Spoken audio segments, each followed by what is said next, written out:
यदि आप लोगों ने अपना आत्म कल्याण करवाना है, मोक्ष करवाना है, भक्ति करनी है, इस मनुष्य जीवन को सफल करना है और आने वाले 2028 से पहले पहले जो युग परिवर्तन है, यदि अपने को और अपने परिवार को सुरक्षित रखना है, भाई हाथ जोड़ के विनती कर रहा हूं।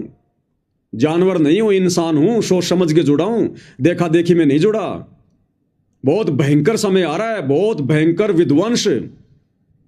अनाज के दाने को तरस जाओगे, अनाज के दाने को खाने को नहीं मिलेगा। ये कार, कोठी, बंगले, प्रॉपर्टी, पैसे धरे के धरे रह जाएंगे। जब भूख सताएगी ना तो पैसे खा के पेट नहीं भरा जाएगा। और बचाव का तरीका पूरी धरती पर के लिए एक ही है, संत रामपाल जी की शरण। अगर उनके सत्संग भी सुनते रहोगे ना, उनके सत्संग भी सुनते रहोगे, दीक्षा तो उनके जेल से बाहर आने के बाद लोगे, अगर उनके सत्संग भी सुनते रहोगे और ये बुराइयां छोड़ दोगे, शराब पीना, मांस खाना, चोरी करना, उल्टा सीधा लोगों को, माता बहनों पे गंदी नजर डालना, व्यभिचार करना, ये तमाकू पीना, बीड़ी, गुटखा, शराब, ये जर्दा, हुक्का, ये सब छोड़ दोगे और संत रामपाल जी के यदि सत्संग भी सुनते रहोगे, आपके और आपके परिवार का बाल भी बाका नहीं होगा। ये संत रामपाल जी के वचन है।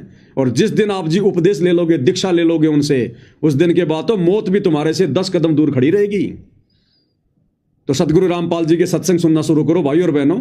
उनके परिवार को देखकर मत चलो, बाबा रामपाल जी की संगत को देखकर मत चलो।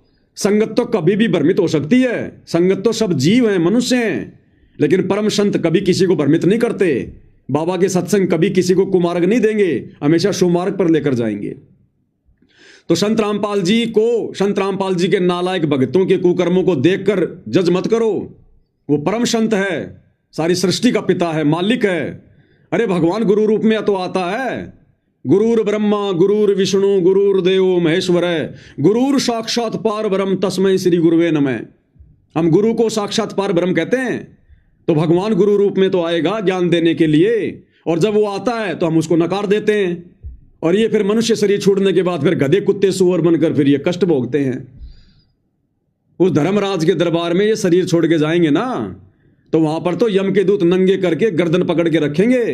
यहां चाहे कोई देश का प्रधानमंत्री है, यहां जो मर्जी कर ले भाई, लेकिन वहां तो नंगा करके लाइन में खड़ा करेंगे। वो तेरे कर्मों के हिसाब से तेरा हिसाब किताब करेंगे, नरक में भेजना कि इसको गधा बनाना है। वहां नहीं चलती ये प्रधानमंत्री गिरी, ये राजनीति वहां नहीं चलता। ये कार, कोठी, परिवार, बेटा बेटी, नौकरी, पद सब यहीं रह जाएंगे।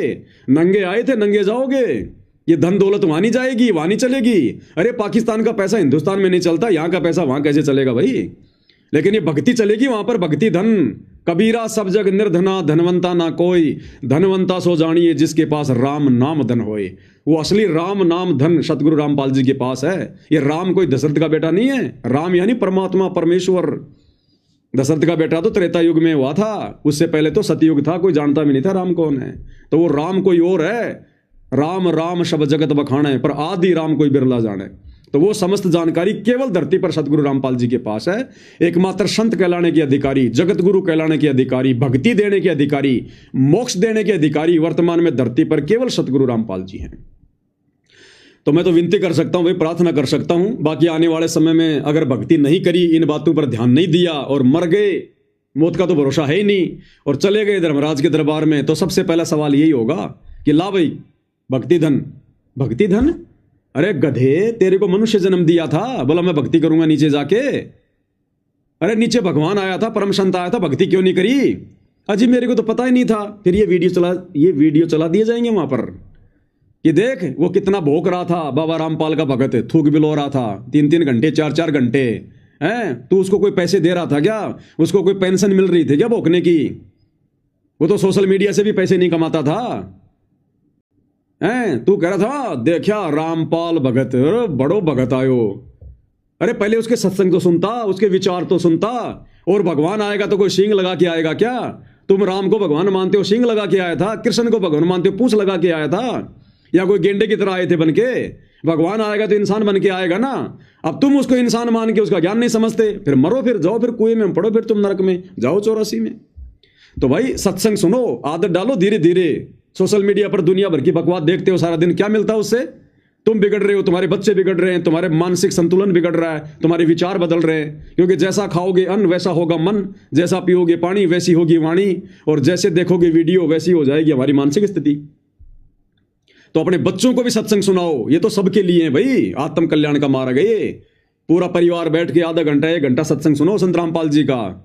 अरे जब तक सुनेंगे नहीं पता कैसे चलेगा? जब तक बच्चा विद्यालय में नहीं जाएगा तब तक क्या पता चलेगा नौकरी कैसे लगेगा, शिक्षित कैसे होगा? ऐसे संतों के सत्संग सुने बिना हमें कैसे पता चलेगा ये आध्यात्मिक जीवन क्या है? ये मनुष्य जन्म हमारा बर्बाद हो रहा है रोजाना। ये श्वासें भगवान ने हमारे को गिन गिन के दी हैं। जिस दिन श्वास पूरी, शरीर खत्म, चलो फिर गधे कुत्ते की योनि में। इन श्वासों का सदुपयोग करो। इन श्वासों से जपले वाला नाम है वो सतनाम। दूसरी बार की जो दीक्षा है ना सतनाम, वो श्वासों से जपा जाता है। और वो श्वासों का मंत्र धरती पर केवल संत रामपाल जी के पास है। तो आप सभी भाई बहनों से केवल मेरी इतनी विनती है, प्रार्थना है। बाकी